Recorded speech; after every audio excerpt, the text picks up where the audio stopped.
खुदा आलम कुरान पाक में दो दरियाओं के मिलने का तज़किरा कर रहा है और मैंने कल आपकी खिदमत में अर्ज़ किया था कि तफसीर मासूमीन से हमें ये पता चलता है कि बहरैन से मुराद मौला अली और जनाब मासूम आलम।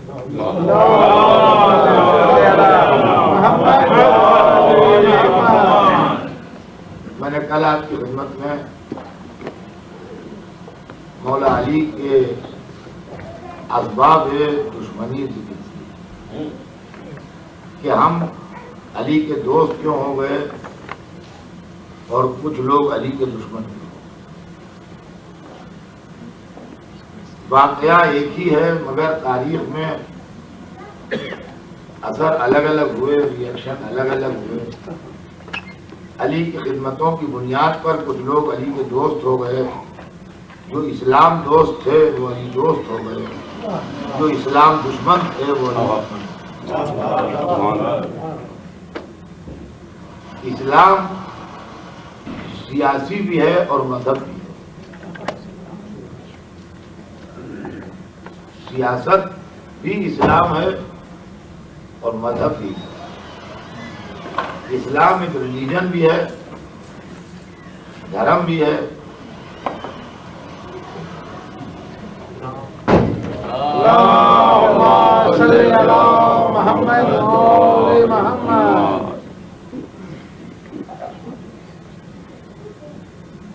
और इस्लाम हुकूमत और सियासत भी। यह फर्क बहुत मुश्किल है और कैसे फर्क किया जाए कि सियासी इस्लाम कौन है और मजहबी इस्लाम कौन है। इस्लाम हुसूल जन्नत व मग़फ़िरत का जरिया भी है और इस्लाम हुसूल इक़्तिदार का वसीला भी है। इस्लाम के नाम पर हुकूमतें भी बनती हैं और इस्लाम के नाम पर तक़दीरें भी बनती हैं। लेकिन सवाल यह है कि कौन इस्लाम हुकूमत बनाने वाला है, कौन इस्लाम तक़दीर बनाने वाला है, कौन इक़्तिदार दिलाने वाला है, कौन जन्नत दिलाने वाला है, ये कैसे पता चले। लेकिन आंखों से देखते हैं हम कि दो तरह के इस्लाम में कोई दलील की जरूरत नहीं है। जो आदमी आंखें रखता है उसके समझ में आ जाता है कि दो तरह के इस्लाम। अब ये दो तरह के इस्लामों का पता कैसे चले? अल्लाह ने इसका एक वसीला हमें दे दिया है, इसलिए कि इंसान बड़ा सियाना है। दुनिया के हर जानवर को ये मकर से पकड़ लेता है।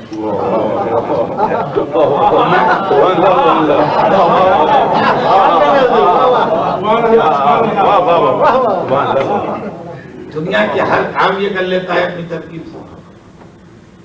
लेकिन जो इसका खालिक है, अगर वो भी माज़अल्लाह इससे धोखा खा जाए तो भी खालिक ही कहता।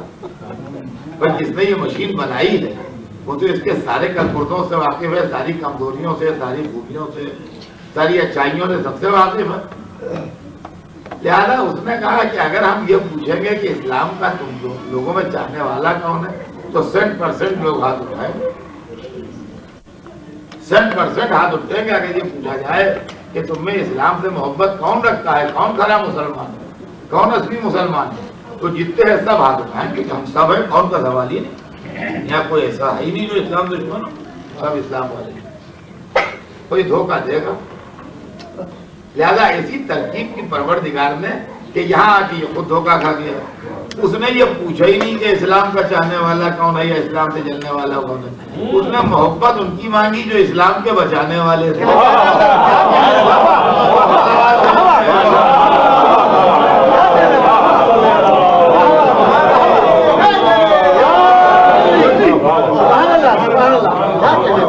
अब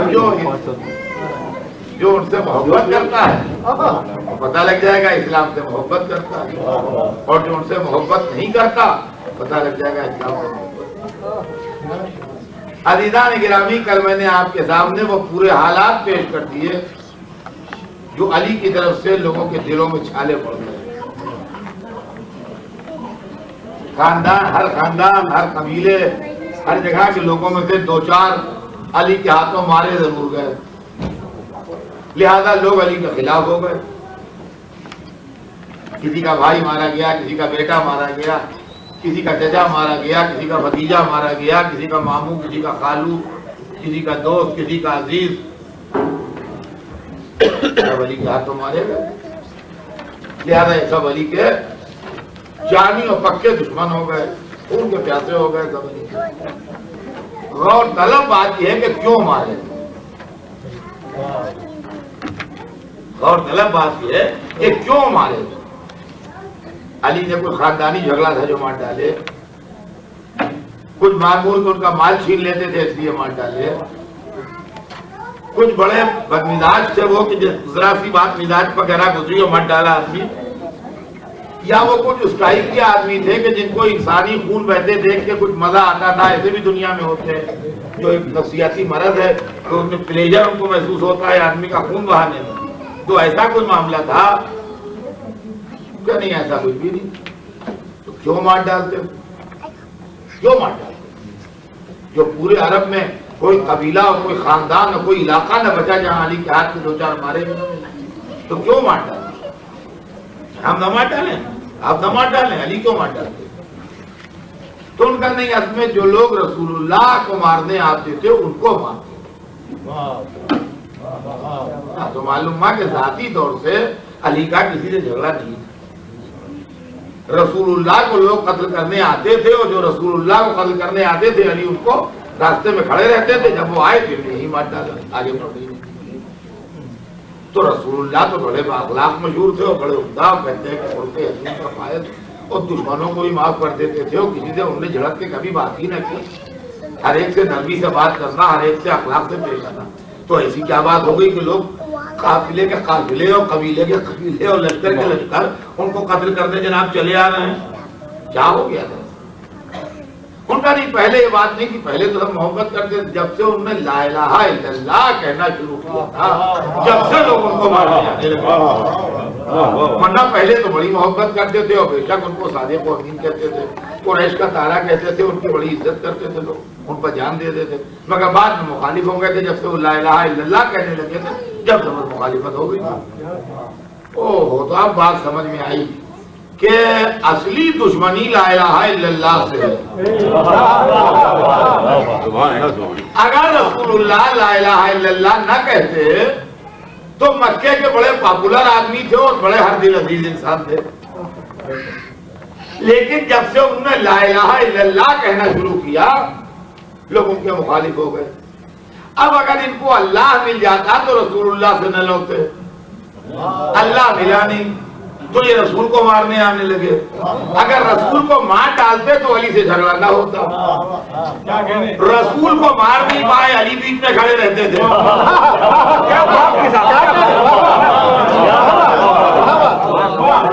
अगर रसूल को मार डालते तो अली से कोई झगड़ा नहीं था, हो जाती बात। मार डाले जिससे झगड़ा था उसे मार डाले। वहां बीच में अली खड़े रहते थे रसूलुल्लाह से पहले, ये कहा जा रहे हैं उनका मोहम्मद कत्ल करने, उनका पहले हमसे दो हाथ कर वो दो हाथ में खुद ही मार डाले जाते थे, वहां तक पहुंच नहीं पाते थे तो मार डालते थे। अली जो थे रसूलुल्लाह के दुश्मनों को मार डालते थे। तो अब ये अली के दुश्मन हो गए। अगर अली का से बदला ले लेते तो कल रात की मेरी तकरीर याद कीजिए कि हमारे साथ में कहा बुगदन ले अभी तुम्हारे बाप की अदावत में लड़ने हैं। अगर अली से बदला ले लेते तो हुसैन से लड़ने ना आते। हुसैन से लड़ने आना इस बात की दलील है कि अली के मसले में नाकाम हुए तो हुसैन से बदला लेना चाहा, और अगर हुसैन से बदला लेके कामयाब हो जाते तो हमसे झगड़ा न करते।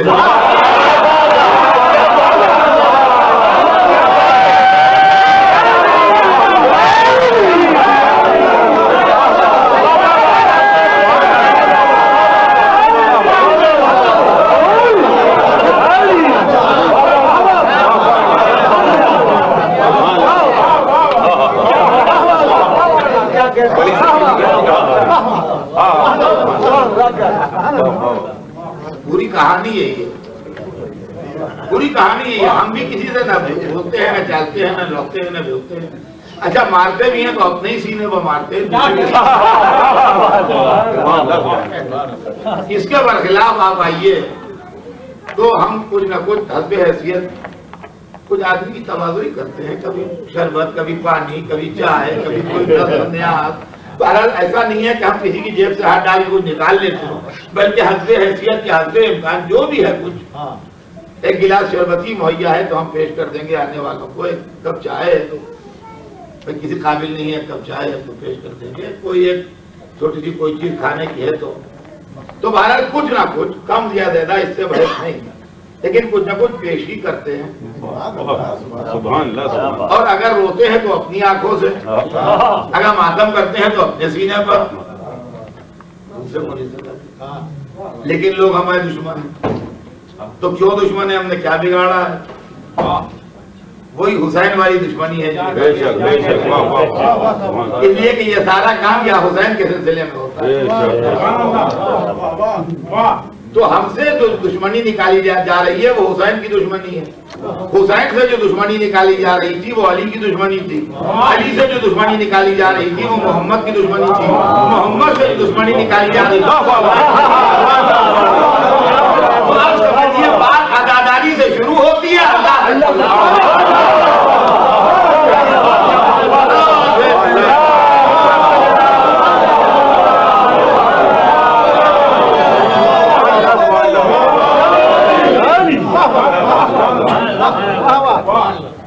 बात यहाँ से शुरू होती है और वहां तक होती है। तो मैंने कल आपकी खिदमत में अर्ज किया और कोशिश की कि ये चीज किसी हद तक वाज़ेह हो जाए कि मौला अली की दुश्मनी के असबाब क्या थे और मौला अली की दोस्ती के असबाब। अब आइए दूसरी मंजिल सामने आएगी। आज जो मैंने आज वादा किया कि आज मैं वो बताऊंगा कि उस दुश्मनी का नतीजा क्यों कर जाहिर हुआ। उस दुश्मनी का नतीजा क्यों कर जाहिर हुआ। रसूल के मानने वालों में और रसूल के पास बैठने वालों में और रसूल पर फिदा होने वालों में दो तरह के लोग। ये बिल्कुल तारीखी हकीकत है, इससे इनकार न कीजिएगा, इसलिए कि इससे इनकार करके बड़ी मुश्किल में फंस जाइएगा और जवाब न मिलेगा। रसूल के मानने वालों में दो तरह के लोग थे, मुसलमानों में दो तरह के लोग। एक वो जो दिल से इस्लाम लाए थे और दिल से अल्लाह और रसूल को कबूल करते,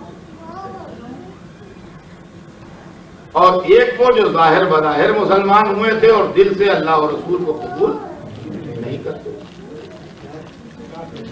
मसलहत के तकाज़ों को देख के उन्होंने कलमा पढ़ लिया था मगर वो दिल से मोमिन नहीं हुए। इसके प्रूफ आपको हदीसों में नहीं कुरान पाक में मिल जाएंगे। पहली बात तो जब तक कुरान पाक में सूरह मुनाफिकून रहेगा उस वक्त तक इस बात का सबूत रहेगा कि रसूल के जमाने में एक काफिरों का तबका मुसलमान बना हुआ बदमे रसूल में था। इसलिए कि मुनाफिक की डिफिनेशन जो कुरान में है वो यह है कि यक़ूलून बिअफ़वाहिहिम मा लैसा फ़ी क़ुलूबिहिम, ये अपने मुंह से वो कहते हैं जो इनके दिल में नहीं है। तो जब मुंह से ला इलाहा इल्लल्लाह कह रहे हैं जो इनके दिल में नहीं है, तो जो दिल में जिसके ला इलाहा इल्लल्लाह न हो वो मुसलमान नहीं है। और कुरान मजीद ने सराहत भी की कि जो आराब आप पास आते हैं कहते हैं हम ईमान लाए, इनसे कहिए ये ना कहो कि हम ईमान लाए, इनसे कहो हम इस्लाम लाए। दूसरी जगह इरशाद हुआ कि ये आते हैं और कहते हैं कि हम गवाही देते हैं कि आप खुदा के रसूल हैं, वल्लाहु यअलमु नकल रसूलुल्लाह, अल्लाह जानता है कि बेशक आप उसके रसूल हैं, मगर अल्लाह ये भी जानता है कि ये मुनाफिक झूठे हैं। यानी ये जो कह रहे हैं रसूलुल्लाह, ये सच नहीं बोल रहे हैं अपने ख्याल में, ये दिल से रसूल नहीं मान रहे हैं, दिखावे के लिए कह रहे हैं रसूल। तो ये कुरान में इतने सफिशिएंट प्रूफ मौजूद हैं कि अब उसके आगे हमें आगे की किताबों के हवालों की जरूरत नहीं। अब खाली मैं एक तारीखी वाकया आपको सुनाऊंगा छोटा सा। जब मक्का फतह होने का वक्त आया और सरकारे दो आलम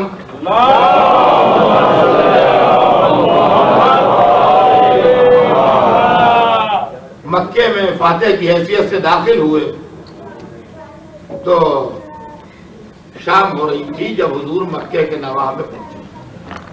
मक्के के सबर्ब में जब हुजूर तशरीफ लाए तो शाम करीब थी। मक्का एक मुहतरम शहर है और दुश्मन उस वक्त मक्के पर काबिज थे।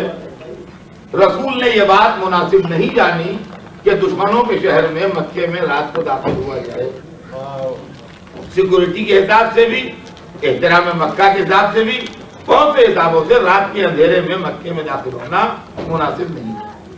तो आपने अपने लश्कर से यह कहा कि आज रात हम यहीं बाहर क़याम करेंगे बैरून मक्का और कल हम हुदूद मक्का में दाखिल होंगे सवेरे।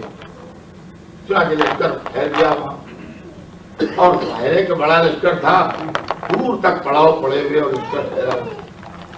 मक्के वालों को ये इत्तला मिल गई कि हुजूर एक बड़ा लश्कर लेके आ गए हैं और अब हमारे पास मुकाबले की कोई सूरत नहीं। चुनाचे मक्के की एक पहाड़ी पर जहां से सामने कमांडर साहब दिखाई दे रहा था, 2 आदमी चढ़े।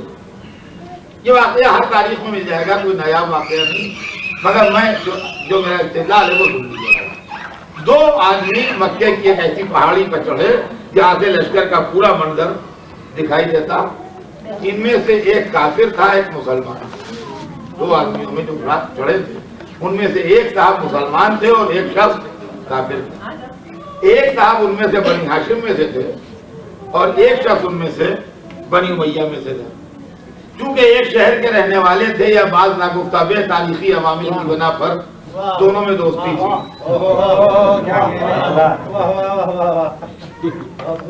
दोनों में दोस्ती थी, लेकिन थे मजहब अलग अलग थे, खानदान अलग अलग थे, मगर एक शहर के रहने वाले थे और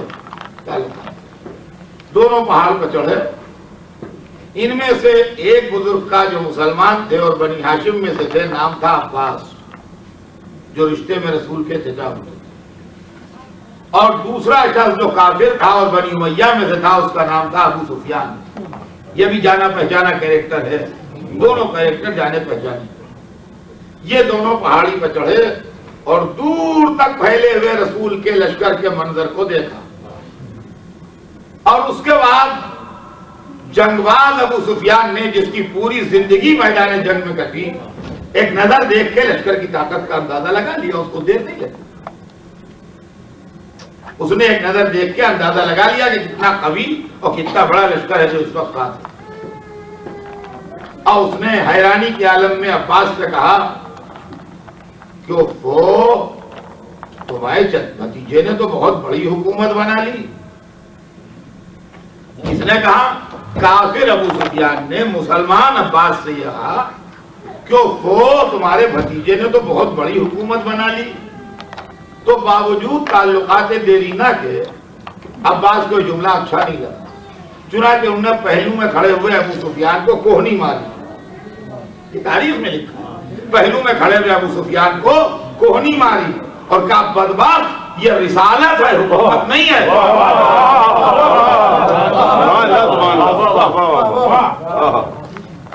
बदबख्त, ये रिसालत है, हुकूमत नहीं है। अभी तक सब खैरियत है। शाम हो गई है, सूरज डूब रहा है, अंधेरा है, झुटपुटा वक्त है, मगर अभी तक सब खैरियत है। इसलिए कि हुकूमत कहने वाला काफिर है, रिसालत कहने वाला मुसलमान है। नजरिया अलग अलग है। काफिरों का नजरिया ये है कि ये हुकूमत है, और मुसलमानों का नजरिया ये है कि ये रिसालत है। सवेरे, कल के सवेरे खत्म हो गया वो अबू सुफियान जिसका नजरिया हुकूमत था, मसलहत के तकाज़ों से कलमा पढ़ के मुसलमान हो गया। अब मुसलमानों ही में दो तरह के लोग हो गए, हुकूमत वाले भी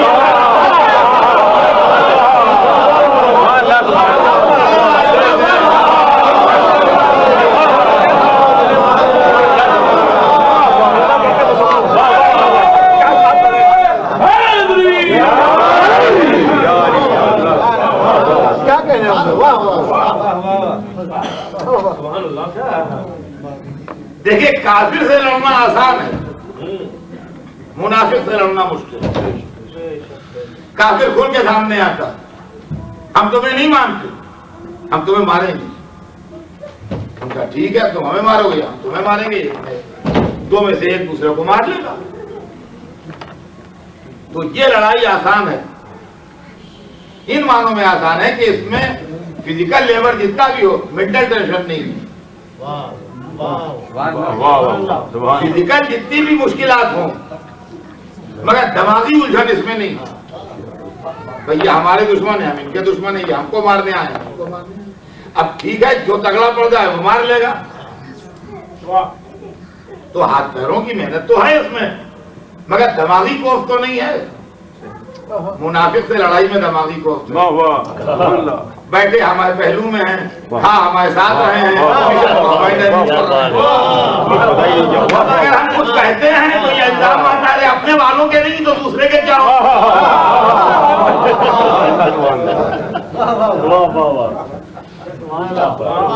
तो अब इसके अंदर बड़ी मुश्किल है,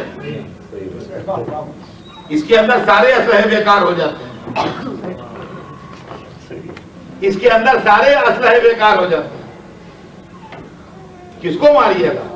वो वही कह रहा है जो आप कह रहे हैं।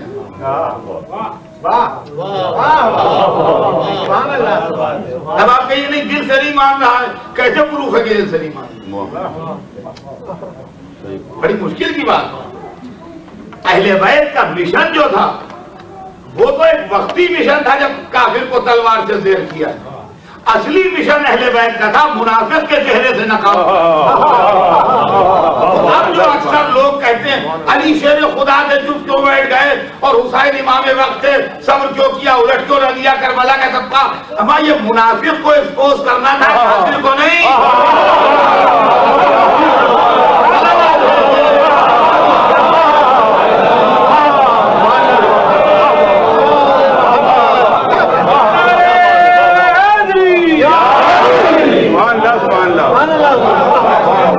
क्या बात है, और फरमाइए क्या फिर आप लोग।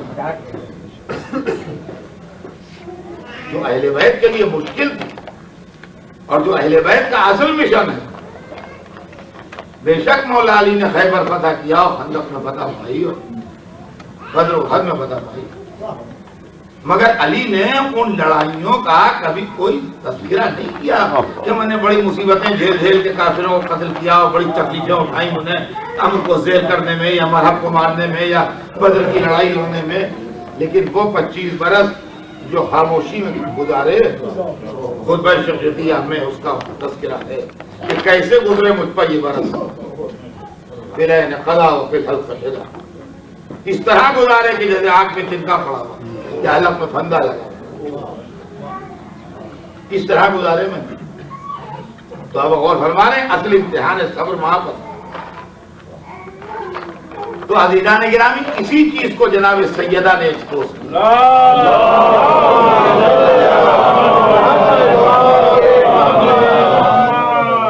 इसी चीज को जनाब सैयदा ने एक्सपोज किया, इसलिए कि दुनिया में रसूल से सबसे ज्यादा करीब जो शख्सियत तस्वुर की जा सकती है वो जनाब फातिमा।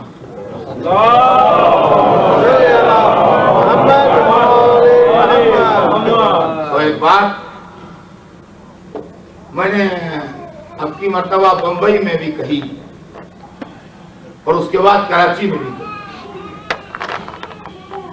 और ये बात मैं बराबर कह रहा हूं हर जगह जहां मजलिस से पढ़ने जाता हूं कि देखिए हमारे मजहब के जितने वाकयात वो ये समझ लीजिए कि इंतहाई बहुत बड़े ज्वेलर का ज्वेलरी बॉक्स है जिसके अंदर हर नगीना रेयर है, नायाब है, हिस्टोरिकल है और अपनी कीमत में अपना जवाब नहीं रखता। ये फुला डायमंड है और ये फुला याकूत है, रूबी है और ये फुला जमरूद है और ये नीलम है और ये पुखराज है और इसकी ये हिस्ट्री है और ये फुला जगह का है और इसकी ये कीमत है और इसमें ये खूबी है। हर चीज, ऐसा कोई नगीना नहीं है क्या बेकार है फेंक दो। मिलियंस ऑफ डॉलर के हैं एक एक नगीना, बिलियंस पर। मगर इन तमाम वाकयात में हमारे पास 3 वाकये ऐसे हैं जिनसे जौहरी की दुकान की साख कायम है। तो देखिए जान चली जाए इन 3 वाकयात की हिफाजत की जाए। एक है गदीर, एक है गदीर। अगर गदीर नहीं है तो हम में और आलम इस्लाम में कोई फर्क नहीं है। फिर एक है गदीर जो बताती है कि हम कौन हैं। दूसरे है फिदा जिसमें दूध का दूध और पानी का पानी। और तीसरे है करबला जो दोपहर के सूरज की रोशनी है जब आसमान पर जरा सा आवर या गर्द न हो, कि जब सूरज सर पर हो और आसमान पर जरा सी गर्द या आवर न हो और उसके बाद भी कोई साहब के अंदर रोशनी कम है, मुझे नजर नहीं आ रहा है क्या लिखा है, तो अब यकीन मानिए रोशनी कम नहीं है, इनकी आंखें खराब हैं। तो एक गदीर, दूसरे फिदक, तीसरे करबला, पूरी जान पर घेर के इसकी हिफाजत कीजिएगा हमेशा और इसको कभी जाया न होने दीजिएगा। वैसे हर चीज बड़ी कीमती है मगर ये 3 चीजें जो हैं इनकी बहुत बड़ी कीमत है। समझे आप? गदीर, फिदक, करबला। और कहिए आप पढ़ तो रहे हैं इसलिए कि ये तीनों चीजें आजकल कुछ तहरीकों की जद पर हैं।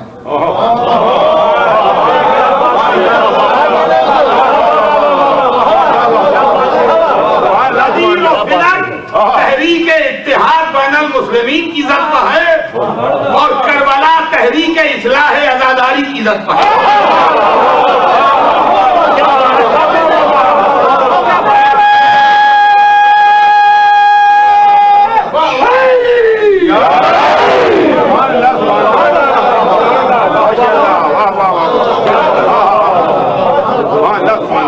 क्या बात है।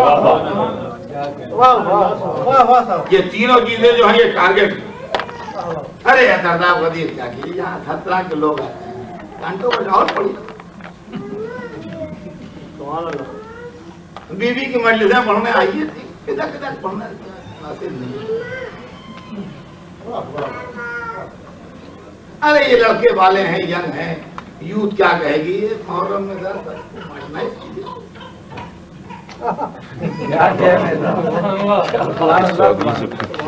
ये तरीके जो है इससे हमें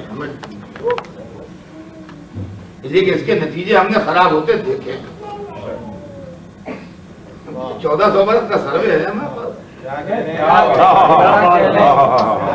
थोड़ी आ गए आप जब पढ़ने के लिए।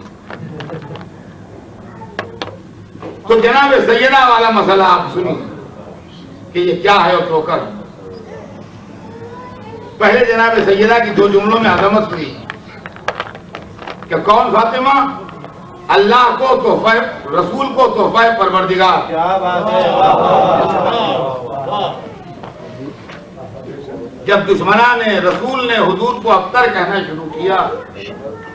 अख्तर अरबी में उसको कहते हैं जिसकी नस्ल न चले,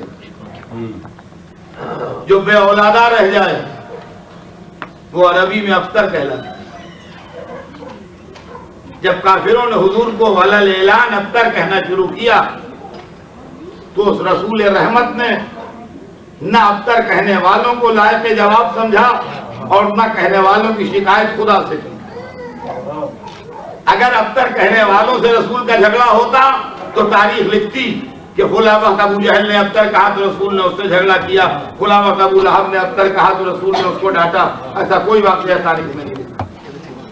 अब कहिए खुदा से नहीं कहा, ये कैसे मालूम? नहीं, ये भी हमें मालूम है। इनसे कम दर्जे के पैगंबरों ने अगर किसी की शिकायत खुदा से की है तो फौरन एक्शन हुआ। अफ्तर कहने वालों का खैरियत से जिंदा सलामत रहना इस बात की दलील है कि ये उससे भी शिकवा नहीं कर रहे। थोड़ा थोड़ा आप लोग अगर आगे बढ़ाएं तो बाद में आने वालों के लिए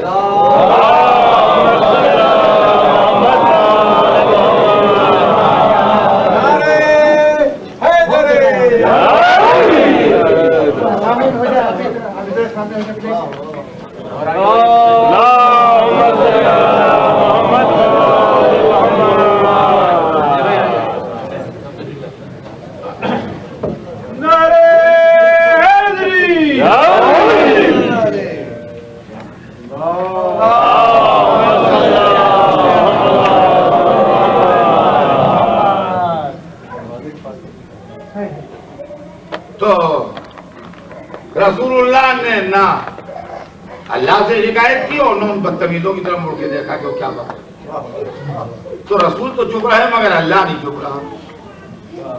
अच्छा, ऐसा लगता है जैसे आपस में कही बदी हो कि तुम्हारे दुश्मन से हम निपटेंगे, हमारे दुश्मन से तुम निपटना। अगर किसी ने अल्लाह से कुछ अल्लाह को कुछ कहा तो रसूल बोले और रसूल को कुछ कहा तो अल्लाह बोला। जब किसी ने रसूल की शान में कुछ कहा तो अल्लाह बोला और जब अल्लाह की शान में कुछ कहा तो रसूल बोले। और एक और बुजुर्ग भी थे उस जमाने में, अल्लाह कुछ कहा तो भी वो बोले और रसूल को कुछ कहा तो भी वो बोले। तो अब ये समझ लीजिए कि अगर उनको कोई कुछ कहेगा तो अल्लाह भी बोलेगा, रसूल भी बोलेगा। तो रसूल तो चुप रहे अफ्तर के जवाब में मगर अल्लाह बोला। और है कि अल्लाह सबसे बड़ा है, जब वो बोलेगा तो उसी शान से बोलेगा। हम आप बोलते हैं तो आवाज यहाँ से वहां तक गई और खत्म हो गई। जब तक हम जिंदा रहे, जब तक वो बात कहते रहे, जब हम खत्म हो गए तो बात भी खत्म हो गई। लेकिन अल्लाह तो हय्यो क़य्यूम है।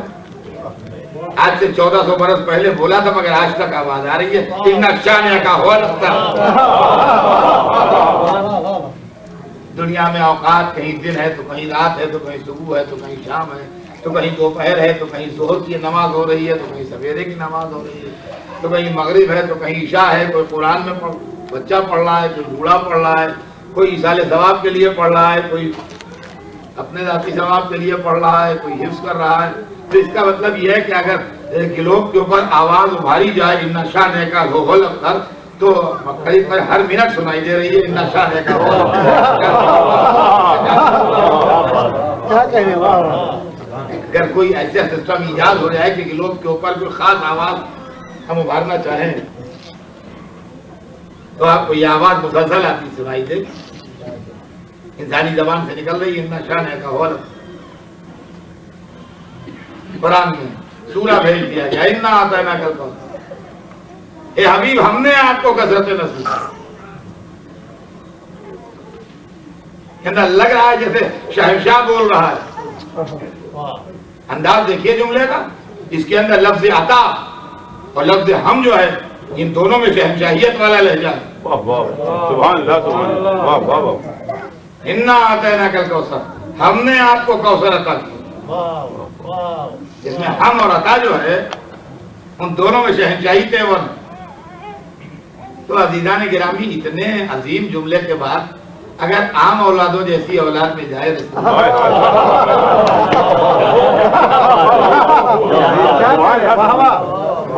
तो इस जुमले की तौहीन। तो ऐसी बेटी थी जो तारीख आलम व आदम में बेमिसाल, और शायद यही वजह है कि रसूल ने तमाम जिंदगी ताजीम की। बेटी की ताजीम नहीं की, फातिमा ज़हरा की ताजीम। इसलिए क्या कहिए बेटी की ताजीम की तो मुसीबत में फंस जाइएगा। हर साहिब दुख्तर अपनी बेटी की ताजीम करे। नहीं, सबसे बड़े रसूल ने फातिमा ज़हरा की ताजीम की। मोहब्बत इसलिए करते थे कि बेटी थी, ताजीम इसलिए करते थे कि तोहफा रब्बानी थी।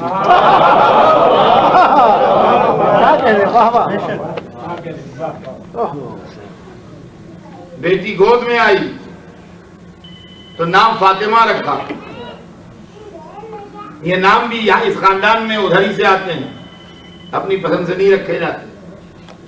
मोहम्मद भी उधर ही का आया हुआ नाम है, अली भी उधर ही का आया हुआ नाम है, फातिमा भी उधर ही से आया, हसन हुसैन भी उधर ही से आया।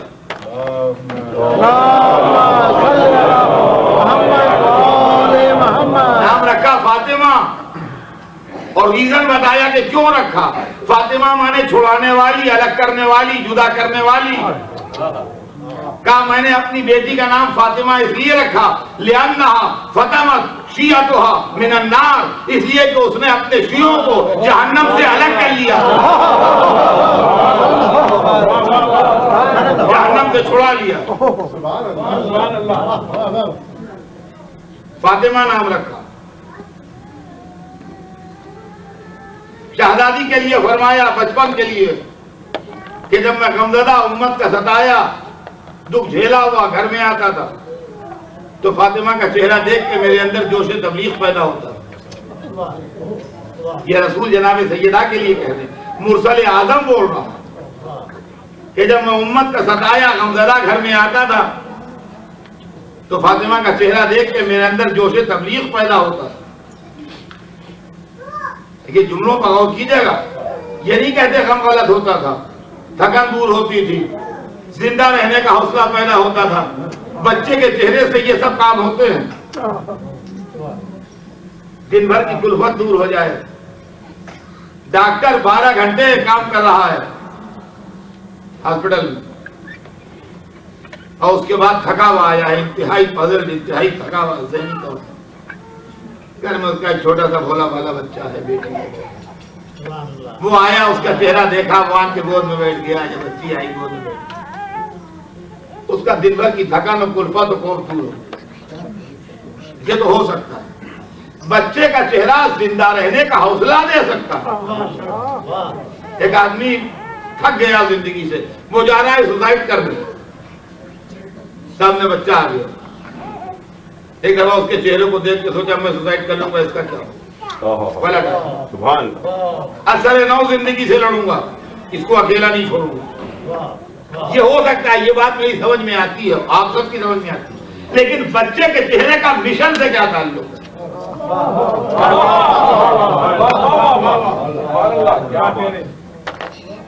बच्चे के चेहरे का मिशन से क्या ताल्लुक? आपने ये सेंटर नया लिया है, इसके लिए आप कलेक्शन कर रहे हैं। दिन भर वीकेंड में कलेक्शन करके थके थकाए घर में आए, घर में छोटा सा बच्चा है, उसको देख के आपकी थकन तो दूर हो सकती है। आपके दिमाग में ये फीलिंग कहां से डेवलप होगी कि चलो थोड़ी देर के बाद चाय पी के फिर निकल जाओ, खुला खुला के पास कुछ पैसे और कलेक्ट कर लो।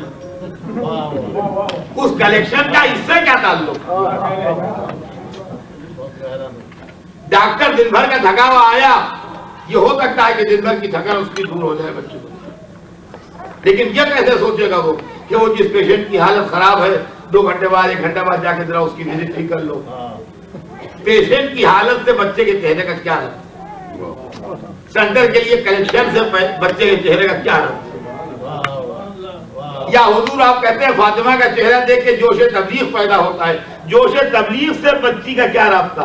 मुमकिन है जवाब दे, तुझे क्या खबर? फातिमा के मासूम चेहरे पे छिपी हुई नस्ले इमामत ज़बाने हाल में कहती थी माला दीन पहुंचा जाइए, बचाना मेरा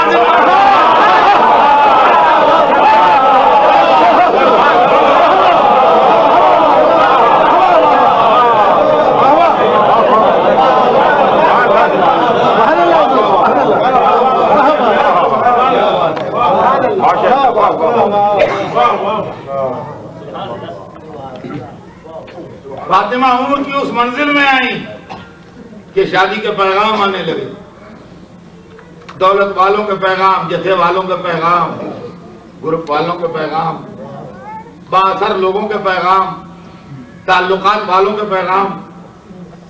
और रसूल रसूल रहमत हैं, खुल्क़े अजीम का फायज हैं। हर एक को एक जवाब, इस मामले में मुझे इख्तियार नहीं है, अल्लाह को एक ही जवाब दिया सबको, इस मामले में मुझे इख्तियार नहीं है, अल्लाह को इख्तियार है। मैं कहूँगा सरकार जो फरमा रहे हैं आपका फरमाना हमारा ईमान, मगर अपने दिल को क्या करें? ये जुमला आपकी जबान से अपने कानों क्या करें, कान हमें कबूल नहीं करते आपकी जबान से लफ्ज के मुझे इख्तियार नहीं है।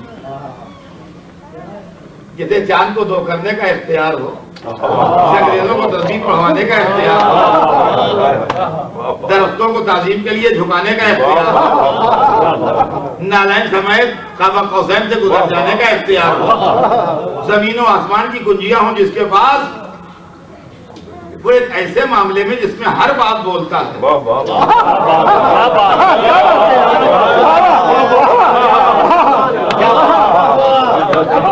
हर बात बोलता है, और बिल्कुल ऐसा कह रहा है कि मुझे इख्तियार नहीं। वो सही फरमा रहे हैं, हुजूर फरमा रहे हैं, आप जो क्या करेंगे या हुजूर क्या करें, अपने को ये जुमला हम सुन रहे हैं, मान भी रहे हैं, मगर बेचैनी अपनी दूर नहीं हो रही है। क्या मेरी बेटी की अजमत समझ ले, खुद ब खुद मालूम हो जाए। तू मेरी बेटी को क्या समझता है? अगर खाली एक मुसलमान लड़की होती तो मुझे इख्तियार था कि अच्छे मुसलमान से चाहूँ क्या दूं। मेरी बेटी है मासूमा, और मासूमा की शादी गैर मासूम से होती नहीं। मैं मुसलमान बनाता हूँ, मासूम नहीं बनाता, मासूम बनाता है अल्लाह।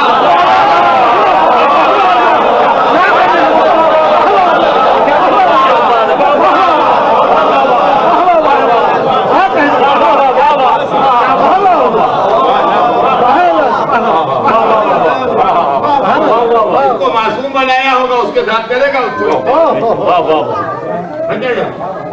क्या बात है। लोग आते रहे, पैगाम देते रहे, रसूल यही एक जुमला, किसी से और कोई जुमला ही नहीं। इस मामले में मुझे इख्तियार नहीं, अल्लाह को इख्तियार। अच्छा, यहाँ पर एक जुमला मेरे मौजू से अलग सही, मगर खाली आपसे पूछ कि आप अगर किसी के दोस्त हैं और उसने आपसे कहा कि मेरी लड़की के लिए कोई अच्छा लड़का, और आप असली दोस्त हैं, वाकई दोस्त हैं, मसलहतन दोस्त नहीं, वाकई दोस्त हैं, तो आपके दोस्त ने कहा कि भाई लड़की हमारी है, आपकी भतीजी है, उसके लिए तलाश कीजिए, तो आपका दिल कैसे लड़के के लिए चाहिए? जो तालीम में, सेहत में, खानदान में, किरदार में, हैसियत में दी बेस्ट हो, ताकि ऐसा लड़का दोस्त को ढूंढ के दें कि जब मिले दोस्त तारीफ करे, भाई क्या अच्छा लड़का है ना। तो अगर 10 लड़के नजर में होंगे तो जो उनमें सबसे बेहतर होगा वही तो आप अपनी दोस्त की लड़की के लिए सिलेक्ट करेंगे। रसूल ने एक काम अल्लाह को छोड़ दिया। अब अगर अल्लाह रसूल का सही दोस्त है,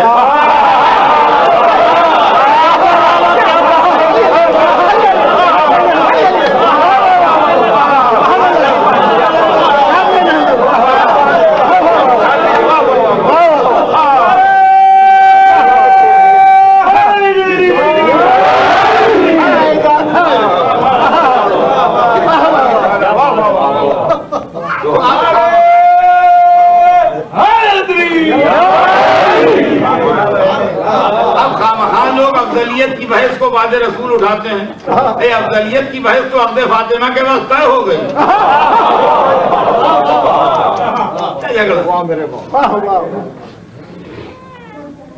और जब मौला अली आए, हाजिर खिदमत हुई इसी मकसद के लिए, तो अली के आने के साथ साथ, बल्कि अली के आने से कुछ मिनट पहले जिब्रील आए तो कहा अल्लाह तो दुरूद और सलाम के बाद इरशाद फरमा रहा है कि हमने अपने फातिमा अली के साथ कौल दी।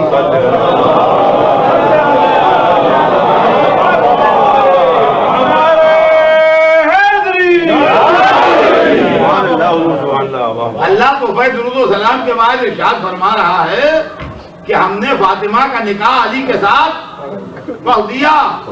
पढ़ दिया, तुम मस्जिद में उसकी नकल दिखा दो।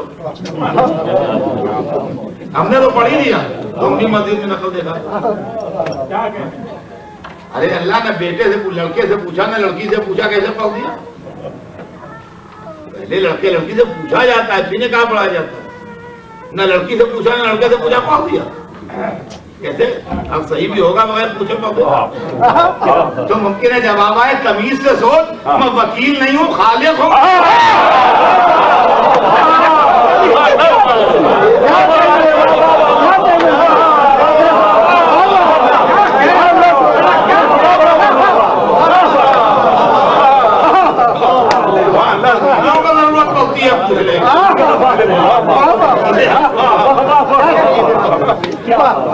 मैंने दोनों को खलते वजूद दिया है, मैं दोनों की जिंदगी का वजूद का खल्क करने वाला हूँ। मैंने अपना इख्तियार इस्तेमाल किया। अब जाहिरी शक्ल से ये भी पढ़ते हैं, हबीब भी हमारे पढ़ते हैं। इसलिए जो रसूल ने कहा था वही हुआ, अल्लाह को इख्तियार था और अल्लाह ने अपना इख्तियार इस्तेमाल किया। अब रसूल आए, अली आए, तो वाकया आपको मशहूर है, मुझे उसको रिपीट नहीं करना। मुझे तो कुछ और ही पढ़ना है, खाली बात तमीदन यहाँ तक आ गई। अब आता हूँ अपनी मंजिल पर चंद मिनट में। उन्होंने निकाह हो गया, निकाह तो अली का एक निकाह 2 दफा पढ़ा गया। देखिए सारी दुनिया में और अली में फर्क ये है कि हर एक का एक निकाह 1 दफा पढ़ा जाता है, अली का एक ही निकाह 2 दफा पढ़ा हुआ। एक ही निकाह मगर पढ़ा गया 2 दफा। अर्श को भी पढ़ा गया। अच्छा मस्जिद में और भी लोगों के निकाह हुए? नहीं, मौला अली का थोड़ी हुआ। उस जमाने में जो मुस्लिम सोसाइटी थी उसके निकाह और भी मस्जिद में होते होंगे। मौला अली का भी हो गया, उसके पहले भी निकाह हुए होंगे मस्जिद में। मौला अली के निकाह के बाद भी मस्जिद में निकाह होते होंगे। सन 2 हिजरी मौला अली का निकाह, बाद 3 हिजरी में, 4 हिजरी में, 5 हिजरी में अगर होते होंगे मस्जिद में निकाह। सन 1 हिजरी में भी हुए होंगे। मौला अली के निकाह से पहले भी 2-4 निकाह हुए होंगे मस्जिद में। तो मस्जिद में और लोगों के भी निकाह होते थे, मौला अली का भी निकाह हो गया। आज भी मस्जिदों में निकाह होते हैं, कोई ऐसी बात नहीं है कि नहीं होते। तो ये तो अक़्द आम हुआ, जैसे और लोगों का होता है वैसे अली और फातिमा का निकाह हो गया। और एक अक़्द खास हुआ, आदम से लेके आज तक ना आसमान का किसी का निकाह पहले पढ़ा गया, आज तक पढ़ा गया। तो ये अक़्द खास हुआ। तो अली और फातिमा का निकाह 2 दफा पढ़ा गया। एक अक़्द आम पढ़ा गया, एक अक़्द खास पढ़ा गया। तो अल्लाह ने नस्ल भी दोहरी जलाई, नस्ले आम भी चली, नस्ले खास। नस्ले आम में वो सादात हैं जो सारी दुनिया में फैले हुए हैं। नस्ले खास में वो इमाम है जिसके बाद दादा का इल्म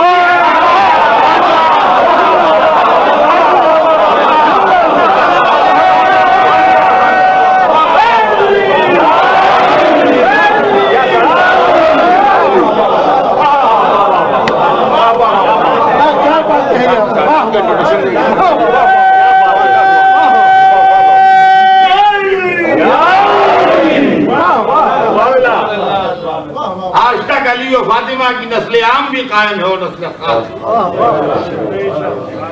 दोनों नस्लें अल्हम्दुलिल्लाह मौजूद है रोए जमीन। बाज़ीदान गिरामी, मैं तो सिर्फ अज़मत अर्ज कर रहा था, इसलिए बात यहाँ तक आ गई कि जब रसूल ने बेटी ब्याही अली के साथ तो एक जुमला कह दिया ताकि अज़मत सैयदा समझ में आए। इसलिए कि सैयदा तमाम जिंदगी पर्दे में रही, तो आपके बहुत से मौजूदात भी पर्दे में रहे होंगे, बहुत से अहवाल भी पर्दे में रहे होंगे, बहुत सी करामतें भी पर्दे में रही होंगी, बहुत से शरफ पर्दे में रह गए होंगे। दुनिया को नहीं मालूम कि सैयदा किस अज़मत की शहजादी थी। लिहाजा रसूल ने कद्र फजीलत फातिमा कितना बुलंद है, जबकि आम इंसानी आंख ने उसको नहीं देखा तो उसका अंदाजा बता दिया। जैसे हम किसी इमाम बारगाह का जिक्र करें, मसलन जो शिकागो में नहीं है, कहीं और है, जहां ये हजरात आप लोग तशरीफ फरमा नहीं हुए कभी लखनऊ में या किसी दूसरे शहर में बयान कर रहे हैं कि वहां भी एक इमाम बाहर है तो उसका हाल है। तो हमने कहा कितना बड़ा हाल है सर? हमने कहा बिल्कुल इतना ही बड़ा है जितना बड़ा ये हाल है जिसमें आप बैठे, बिल्कुल न एक इंच से कम है न एक इंच से। तो भले आपने वो हाल न देखा हो लेकिन आपको एक अंदाजा तो हो गया कि कितना बड़ा है वो। तो मैंने कहा बिल्कुल इतना ही बड़ा है जैसे जो अंदाजा हो जाएगा ना। पर फातिमा को तो किसी ने देखा नहीं, मगर अली को सबने देखा, अली को हर एक ने देखा। तो रसूल ने अंदाजा फजीलत फातिमा बताया। अगर अली ना होते तो मेरी बेटी फातिमा को कुफो नहीं था। कुफो अरबी लफ्ज है, कुफो कहते हैं बराबर वाले को, इक्वल, बिल्कुल बिल्कुल बराबर। क्या कहने, ये दोनों उंगलियां एक दूसरे की कुफो हैं, ये कुफो नहीं है। इनमें एक उंगली छोटी है एक उंगली बड़ी है, और ये कुफो हैं। दोनों उंगलियां एक दूसरे के बराबर है। तो ज्यादती कमी का सवाल नहीं है। अगर अली ना होते तो कोई फातिमा के बराबर का नहीं था। तो अली जो हैं वो बनस्से हदीस रसूल सैयदा के बराबर हैं। कहते फजीलत अली सैयदा से ज्यादा नहीं है, सैयदा के बराबर है। सैयदा को हमने देखा नहीं, अली को देखा।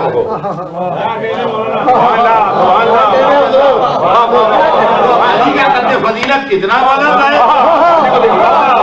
जो काबे में पैदा हुए वो अली, जो रसूल की गोद में पले वो अली, जिन्होंने दावत अशीरा में नुसरत का वादा किया वो अली, जो शब हिजरत जान बेच के सोए वो अली, जो फातिह बद्र वो अली, जो फातिह उहद वो अली, जिनके लिए जुल्फकार आई वो अली, जो कुल्ले ईमान बने वो अली, जिनको खैबर का आलम मिला वो अली, जिनके लिए आए दतीर वो अली, जिनके लिए सूरह दहर वो अली, जिनके लिए आए नजवा वो अली, जिनके लिए आए इस्तिखलाफ वो अली, जिनके लिए हदीस तैर वो अली, जिनके लिए हदीस नूर वो अली, जिनके लिए हदीस मंजिलत वो अली, जिनके लिए हदीस खैबर वो अली, जो खतीब मिंबर सलूनी वो अली, जो गोश मुरसल तक जाए वो अली, जिनके लहजे में अल्लाह शब मेराज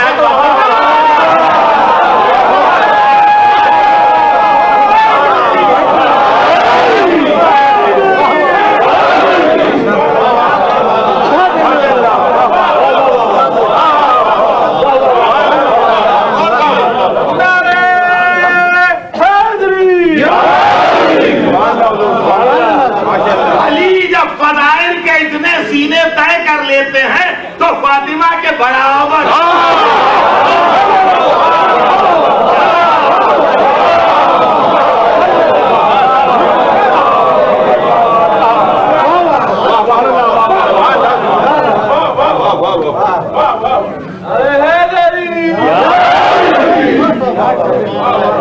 ये जनाब सैयदा वो बेटी जो तोहफा परवरदिगार है। अब मैं इनकी शान में एक हदीस और एक रवायत पढ़ता हूं, एक हदीस और एक आयत इनकी शान में पढ़ता हूं। बहुत डिटेल में सैकड़ों हदीसें या कई आयतें पढ़ने की जरूरत है। कुरान पाक में एक बड़ी मशहूर और मारूफ आयत है, यहाँ बैठा हुआ बच्चा बच्चा जानता है। इन्नमा युरीदुल्लाहु लियुज़हिबअनकुम रिज्सा अहलल बैत व युतahhirakum।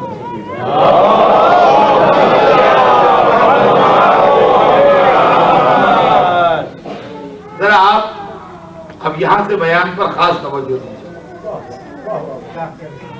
ये जो टर्न आया बयान में यहाँ तक आके, अब आपकी खास तवज्जो दे। कुरान पाक में यह आयत है जिसको हम लोग आयत तफसीर कहते हैं, जिसमें अल्लाह ने फरमाया कि यकीनन अल्लाह ने ये इरादा कर लिया है अहले बैत कि आपसे हर तरह की रिज्क को, गंदगी को, नजासत को, बुराई को दूर रखे और आपको उस तरह पाको पाकीज़ा रखे जो पाको पाकीज़ा रखने का। इस आयत की तफसीर में इख्तिलाफ है। मुसलमानों के दो फिरकों के दरमियान एक ग्रुप वो है जो कहता है कि इससे रसूल की बीवियां भी मुराद है, बीवियां भी इसमें शामिल हैं और ये अज़वाज रसूल के लिए। एक गिरोह वो है जो कहता है कि नहीं, वो पंजतन पाक के लिए है जो ज़ेरे किसात है जिस वक्त ये आयत नाजिल हुई, और इसके अंदर चौथे इमाम से लेकर 12वें इमाम तक भी शामिल है।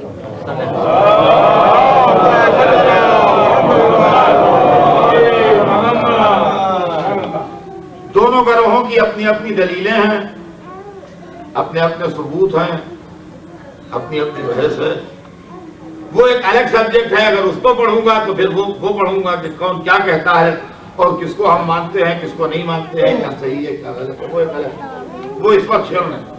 लेकिन बहरहाल ये आयत भी उन आयतों में है जिसकी तफसीर में इख्तिलाफ है।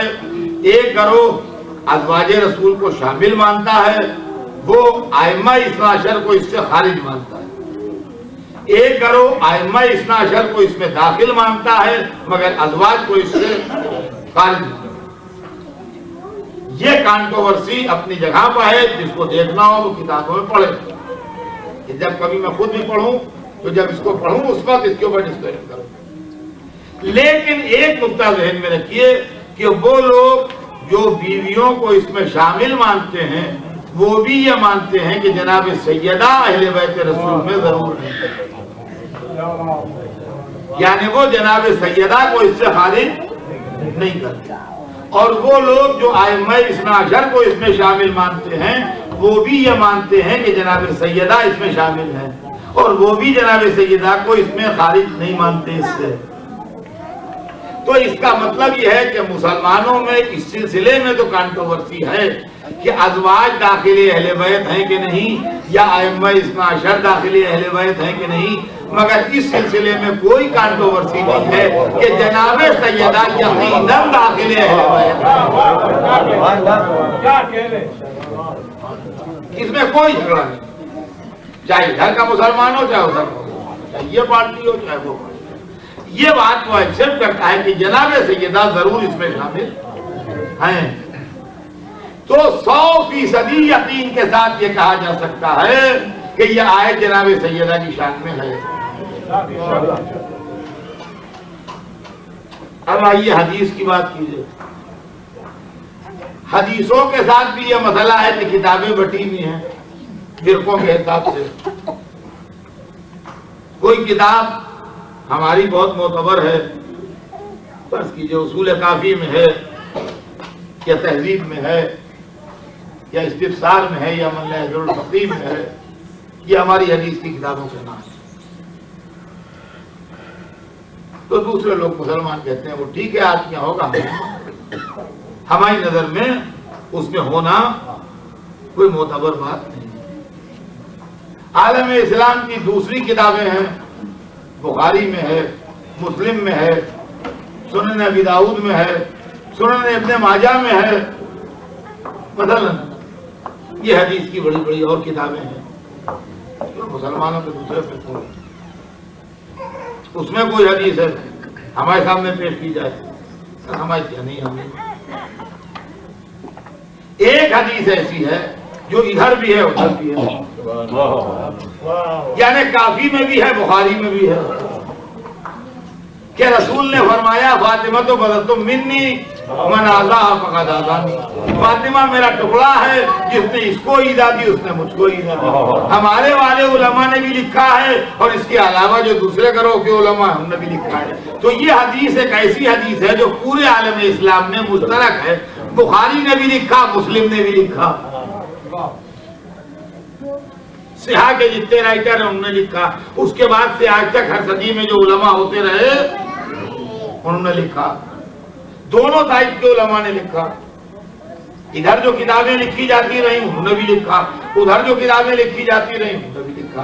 क्या लिखा कि रसूल ने फरमाया फातिमा मेरा टुकड़ा है, फातिमा तो बदल तो मिन्नी मन आजा फकद आजानी, जिसने इसको तकलीफ दी उसने मुझको तकलीफ दी। फातिमा मेरा टुकड़ा है, जिसने इसको तकलीफ दी उसने मुझे तकलीफ दी। तो अब खुदा ने यह कहा कि फातिमा को हमने उस तरह पाक कर दिया है जो पाक करने का हक है और इनसे हर गंदगी दूर कर दी है। रसूल ने यह कहा कि फातिमा मेरा टुकड़ा है, जिसने इसको तकलीफ दी उसने मुझको तकलीफ दी। अब इस हैसियत फातिमा को समझ के आलम इस्लाम के उस इंतहाई कंट्रोवर्शियल मसले पर गौर कीजिए जिसमें फातिमा ज़हरा और रसूल के इंतहाई करीबी दोस्त इन्वॉल्व हैं।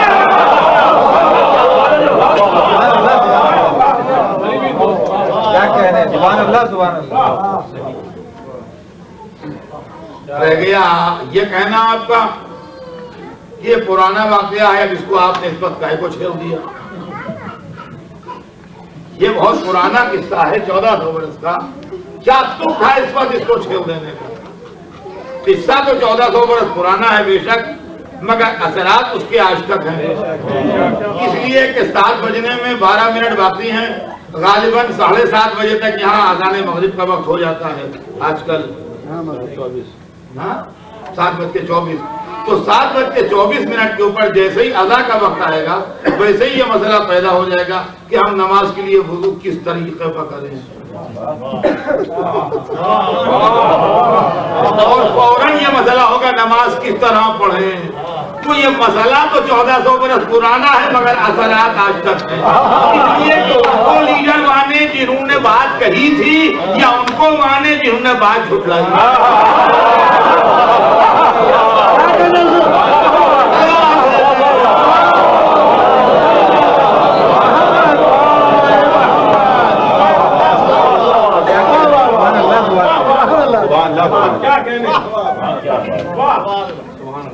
मैं लास्ट ईयर पढ़ चुका हूँ, मुझे दोहराना नहीं, यही इसी मासूम में तो उस बिल्डिंग में, लेकिन वहां पूरे फिरक को डिटेल से पढ़ चुका हूँ।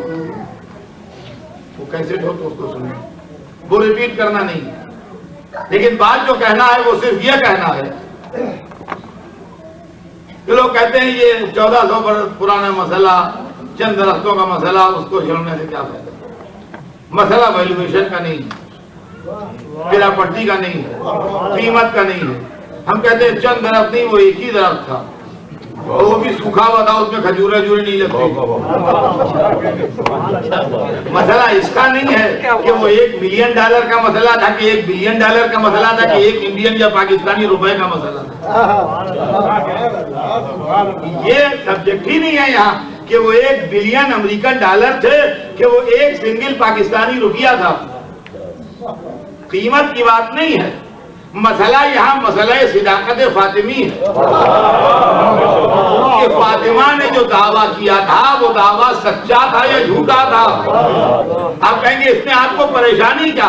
नहीं, हमें परेशानी है इसलिए कि अगर सैयदा का दावा झूठा था तो मसला सिदाकत फातिमी मसला सिदाकत आये तथीर है। अगर फातिमा ने झूठा दावा किया तो आये तथीर ने झूठी बात हमें बताई। मसला सिदाकत आये तथीर मसला सिदाकत कुरान है, और मसला सिदाकत इस्लाम है।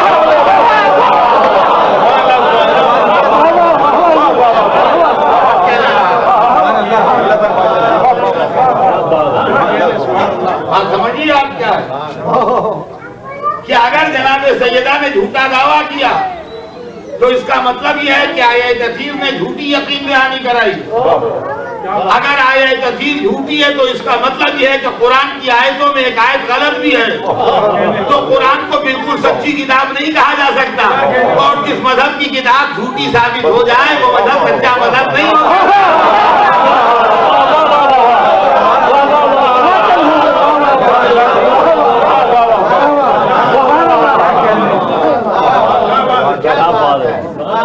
यही वजह है अज़ीज़ान गिरामी कि बड़े बड़े आके यहाँ पर काम गए। इमाम अबू हनीफा ने लिखा इसको, और लिखा कि जनाब सैयदा ने जो दावा किया था हकीकत वो प्रॉपर्टी का दावा नहीं था।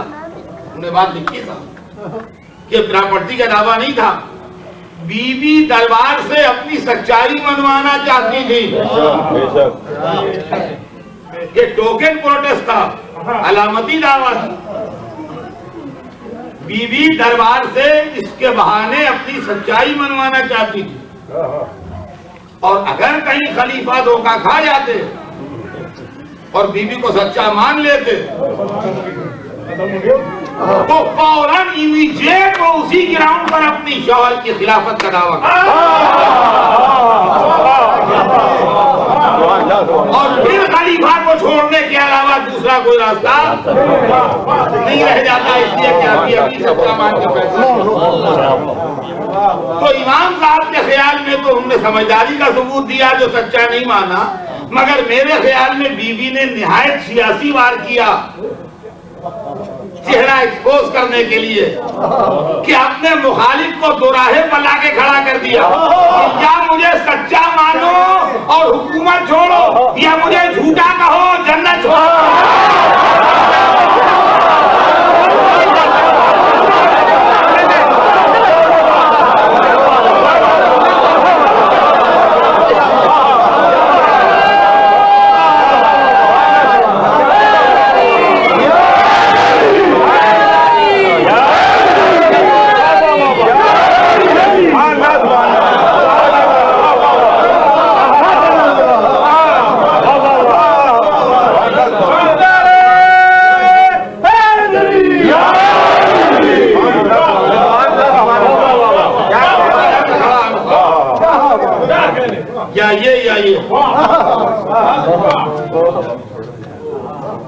क्या अब्दुल हक मुहद्दिस दहलवी भी बड़े पॉपुलर आदमी को उन बेचारे ने सिफर डाल दी। कह लगे बेहतर यह है कि हम इसको उन मसाइल में करार दें जिनको कोई करार ही नहीं है। इसलिए कि अगर हम ये कहें कि बीबी ने दावा गलत किया तो ये भी नहीं कह सकते, और अगर हम ये कहें कि खलीफा ने फैसला गलत दिया तो ये भी नहीं कह सकते। मैं कहूँगा शहजाद दो किश्तियों में सवार का अंजाम यही होता है। अब ऐसे के लिए तो जुल्फकार ही चाहिए जो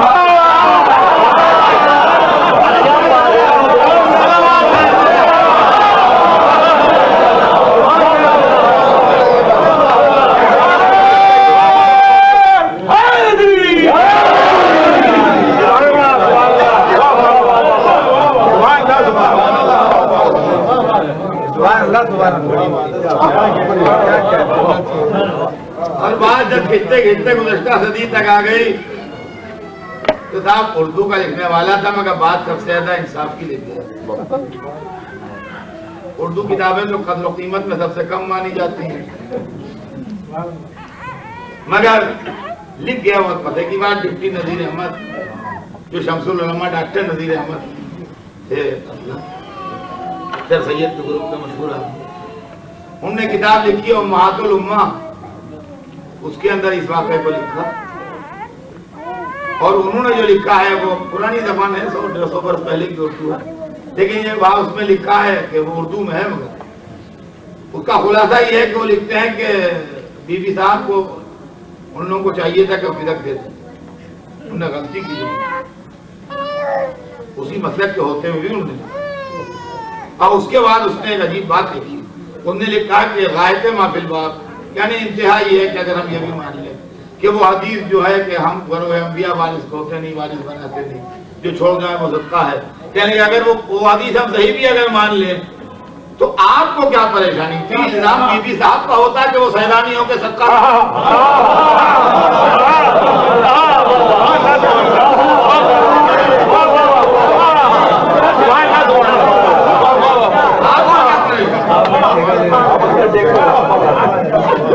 सारा इल्जाम उनके सर जाता तो सैलानी भी हम सबका भी ये ले रहे। आपको क्या पता?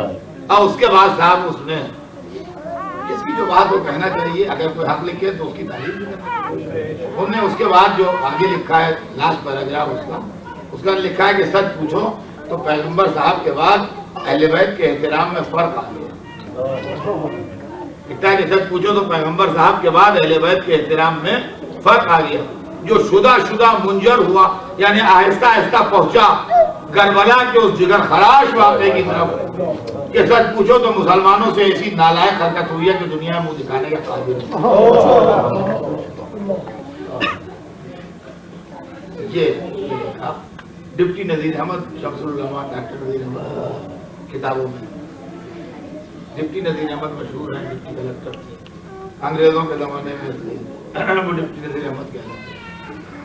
तो अज़ीज़ान गिरामी ये मसला है, तो आलम इस्लाम को इस मसले पर गौर करना चाहिए कि रसूल की इस हदीस और कुरान की इस आयत की मौजूदगी में आलम इस्लाम जनाब सैयदा के लिए क्या कहेगा। अज़ीज़ान गिरामी अब वक्त भी तमाम है और बात भी तमाम, खाली इस नुक्ते की तरफ आप मुतवज्जे रहें कि फिदा इस बात हक के लिए बहुत जरूरी और बड़ी ताकतवर है कि इसके अंदर आन के आदमी मजबूर हो जाए। और ये रसूलुल्लाह के चंद दिन के अंदर का मालिका है, इसके ऊपर कोई दूसरा कलर चढ़ाया नहीं जा सकता। या बाद वालों ने ये कर दिया, या मौलवियों ने ये कर दिया, या सियासी पार्टियों ने ये इन्फ्लुएंस डाल दिया, या अंग्रेजों ने आके ये फूट डलवा दी। ये सब ना अंग्रेजों के सर जा सकता है, न पार्टियों के सर जा सकता है, न बाद वालों के सर जा सकता है। ये सब शुरू वालों ही का था। और अजीजान गिरामी, दो वाक़े तारीख में बड़े अहम हैं और अजीब हैं। एक तरफ अहले बैत हैं जिनमें एक को सिद्दीक का खिताब हासिल है, एक को सिद्दीका का। फातिमा ज़हरा अहले बैत की सिद्दीका है और अली अहले बैत के सिद्दीक। और इन दोनों की सिदाकत के ऊपर कुरान की भी मोहर आए मुबाहिला की शक्ल में। इसलिए कि मुबाहिले में सच और झूठ का मुकाबला हुआ था तो ये लोग कामयाब बनते थे। अहले बैत की सिद्दीका भी थी उस लश्कर में और अहले बैत का सिद्दीक भी था उस लश्कर में। उम्मत ने भी एक बुजुर्ग को सिद्दीक का खिताब दिया और एक खातून को सिद्दीका का खिताब दिया। तो एक अहले बैत का सिद्दीक है, एक अहले बैत की सिद्दीका, एक उम्मत का सिद्दीक है, एक उम्मत की सिद्दीका। खाली तवज्जो आपकी दिलाना है, बात तो आप सब जानते ही हैं कि ये इत्तिफाक अजीब है तारीख का कि एक मर्तबा अहले बैत की सिद्दीका उम्मत की सिद्दीक के सामने आई और एक दफा उम्मत की सिद्दीका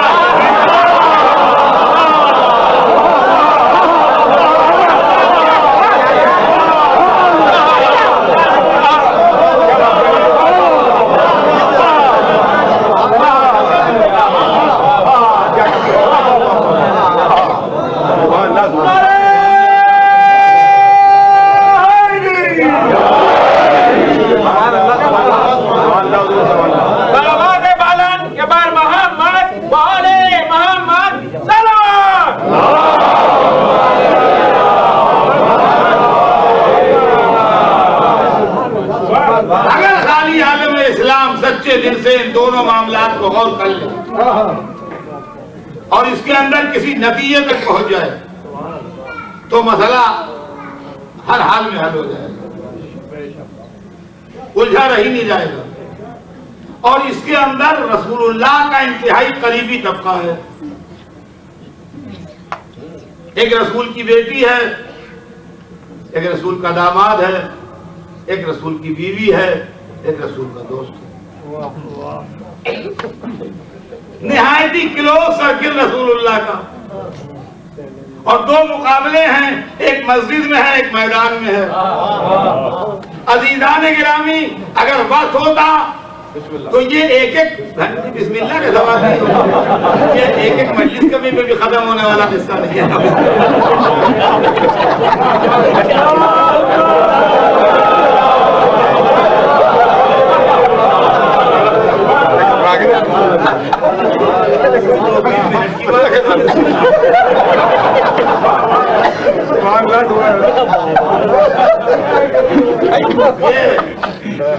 मैं तो बस आपको समझ करके सिर्फ खुलासा सुना रहा हूं कि एक मुकाबला मैदान में हुआ, एक मुकाबला मस्जिद में हुआ।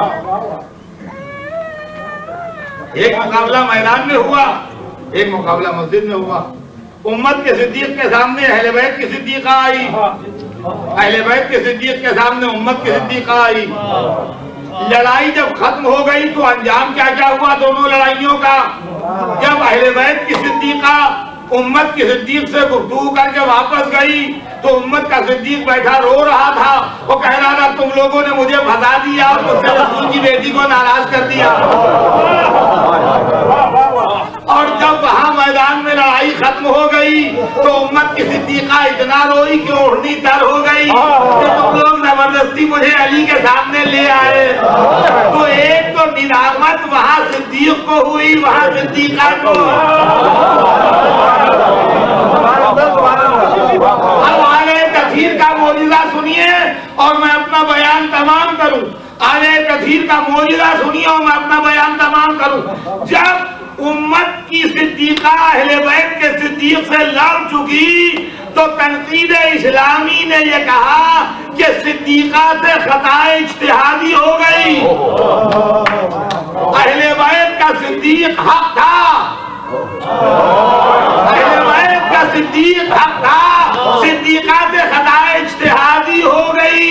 लेकिन यहाँ जब सैयदा सामने आई तो आज तक किसी के मुंह से ना क्या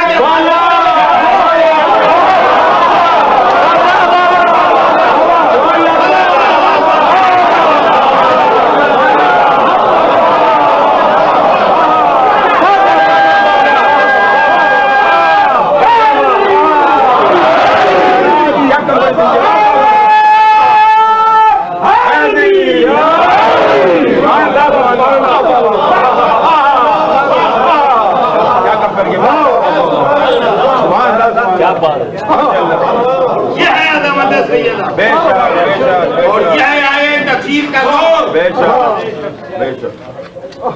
यह है अज़मत सैयदा और यह है आए तफसीर का जोर कि जिन लोगों की शान में आए तफसीर है उनके लिए तसव्वुर खता दुश्मन के दिमाग में भी आना पाया। जो सैयदा के मुकाबले में आया भले उसे कुछ न कहें मगर फातिमा के अमल को खता इज्तिहादी नहीं कहा। और जो अली के सामने आए उनकी गलती खता इज्तिहादी मानी गई। अली के लिए निस्बत नहीं हुई कि अली को खता इज्तिहादी हो गई। और ये ना कहिएगा कि अली को खिलाफत ने बचा लिया वरना अली के इक़दाम को भी खता इज्तिहादी कहा जाता। नहीं, हुसैन खलीफा के सामने आए और अपने दुश्मन को इतना दलील किया कि उसकी खता को आज कोई खता इज्तिहादी भी नहीं कहता।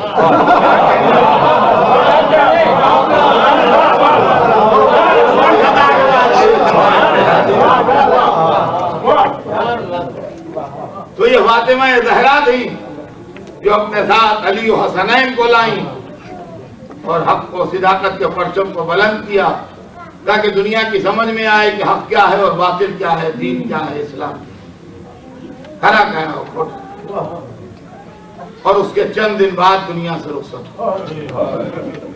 और इस मजलूमी से रुखसत हुई। हवाले मौजूद हैं, किताबें मौजूद। अल-इमामत और सियासत किताब का नाम है। राइटर है इब्न कुतैबा, बड़ी अथेंटिक और बड़ी पुरानी किताब है। इजीली अवेलेबल है कुतुबखानों में, जिसका दिल चाहे उसको पढ़ ले और उसको पढ़ के सही हालात मालूम हो जाए कि सैयदा के दरवाजे पर आग लगी, सैयदा के दरवाजे पर लकड़ियां, सैयदा फरियाद कर रही थी। मैं तो अबुल हसन इस घर में तो मेरे बच्चे भी कहा नहीं हम घर को जला देंगे। तो मौलाना शिबली नोमानी जैसे शख्स ने भी इस बात को तस्लीम कि कोई बईद बात नहीं है उनसे, हैरत की बात नहीं है कि उन्होंने ऐसा कहा। और उसके बाद दरवाजा ढकेला गया। फातिमा ज़हरा का पहलू शुरू, लेकिन उस आलम में भी अली को बचाने के लिए निकली। जब जालिम अली को लेके चले तो कहा खल्लू अबुल हसन, अली को छोड़ो। और जगह नहीं छोड़ते तो कहा अली को छोड़ो नहीं तो मैं सर के बाल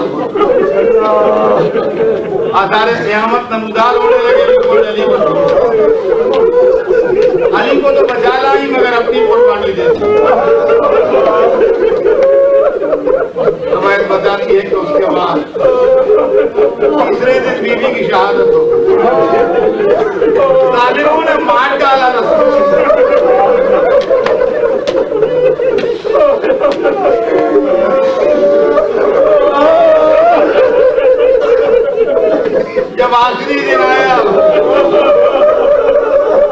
तो अस्मा कहती है मैंने देखा चेहरे अरदस का रंग उतर रही है। मैंने कहा बीबी क्या हाल है?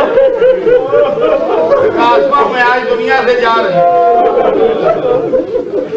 मगर अस्मा ये ना समझना कि मुझे मौत का डर है, मौत तो मेरी देरीना तमन्ना। अस्मा मुझे जनाजा उठने का तरीका नहीं पता। यहाँ पर दो रवायतें हैं। एक रवायत ये है कि अस्मा ने ताबूत बना के पेश किया, एक रवायत जिब्राइल ताबूत का नमूना लाए और बीबी ने अस्मा से बनवाया। अगर ऐसा भी है तो मकाम ताज्जुब नहीं है, जिब्राइल को पहली दफा नहीं आया या जो है तो जिब्राइल इस घर का रास्ता खूब जानते। बहरहाल इतना है कि ताबूत बना अस्मा के हाथों, और जैसे ही अस्मा ने ताबूत बनाया देख के मुस्कुराई। कहा अस्मा खुदा तेरा दुनिया में आखिरत में पर्दा मुझे मेरे पर्दे का ख्याल, मेरे पर्दे का ख्याल।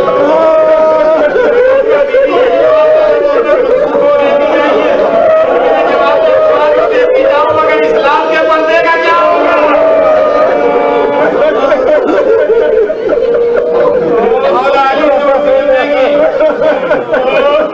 ढलते ढलते शाम करीब आई।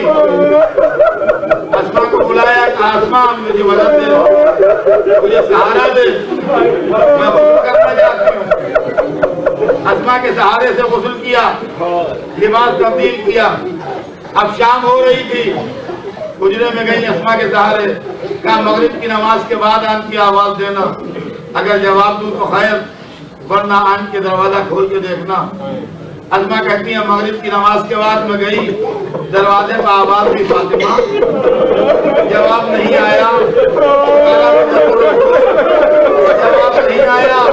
उम्मुल हसनैन, जवाब नहीं आया। अस्मा कहती है मैंने दरवाजा खोला तो बीवी दुनिया से